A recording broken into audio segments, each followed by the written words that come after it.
আর এবার আপনাদেরকে বেশ কয়েকটা ছবি দেখাবো, পুরোটাই ভাঙা হাট। যেদিকেই তাকাবেন চোখে পড়বে ধ্বংসস্তূপ, পুরো বাড়ি। অথচ এগুলোই নাকি অঙ্গনওয়াড়ি কেন্দ্র। মঙ্গলকোটের মাঝি গ্রামে ভয়ঙ্কর ছবি।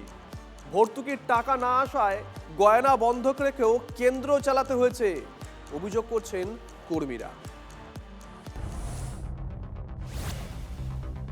এটা নাকি অঙ্গনওয়াড়ি কেন্দ্র। মঙ্গলকোটের মাঝি গ্রামে এক একটি কেন্দ্রের হাল দেখলে ভিড়মি খেতে হয়। যদিও এখানে বাচ্চারা আসে না, তাদের অভিভাবকেরা বাচ্চাদেরকে পাঠায় না, কিন্তু এখানে জীবনের ঝুঁকি নিয়ে, প্রাণের ঝুঁকি নিয়ে রান্না করতে হয় এখানকার কর্মীদেরকে। আমি দেখাই, এই যে দিদি রয়েছেন এখানে রান্না করছেন। এই যে উঠোনে এই যে মাটির উনুন করা হয়েছে, এই উনুনে বাধ্য হয়ে রান্না করতে হয়। আর এখানে রান্না হওয়ার পর এই পুরো বাড়ির নিচে বারান্দায় বসে, এখানে বসেই এখানকার দায়িত্বে যারা রয়েছেন কর্মীরা, তারা এখানে খাবার বিলি করেন। এই অবস্থা কেন কোথাও জানাননি? সব জায়গাতেই জানি, প্রতি মাসেই চিঠি হয়েছে। বাচ্চাদেরকে পাঠায় এখানে খাবার না, খাবার মারা নিয়ে যাচ্ছে। যা অবস্থা ঘরের, তাতে এখনো যে সবকিছু ভেঙে পড়েনি এটাই আশ্চর্যের। তবে সেদিন যে বেশি দূরে নেই ভালো মতো জানেন স্থানীয়রা। শিশুদের পড়াশোনা এখানে আগেই লাঠি উঠেছে, রান্নার পাটও উঠে যাওয়ার জোগাড়।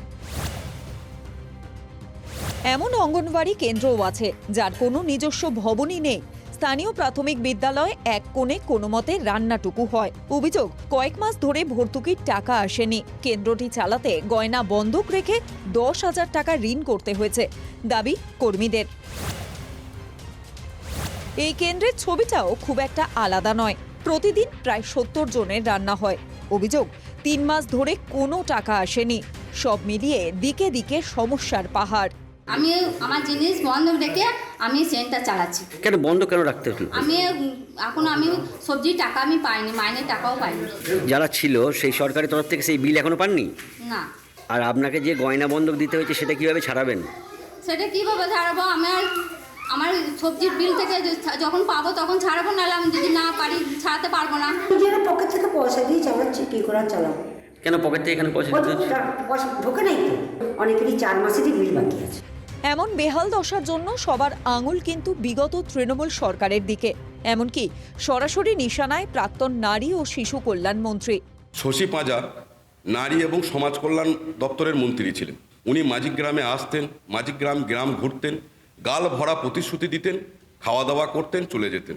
কিন্তু একবারও উনি ফিরে তাকাননি যে ওনার শ্বশুর বাড়ির গ্রামে এতগুলি আইসিডিএস সেন্টার, অঙ্গনওয়াড়ি সেন্টার এত দিন ধরে বেহাল অবস্থায় পড়ে আছে। যত দ্রুত সম্ভব ধুঁকতে থাকা কেন্দ্রগুলোর হাল ফেরাক নতুন সরকার, এটাই চাইছেন এলাকাবাসী। তারা অপেক্ষায় এই ছবি কবে বদলাবে। কৌশিক দত্তের রিপোর্ট, TV9 বাংলা।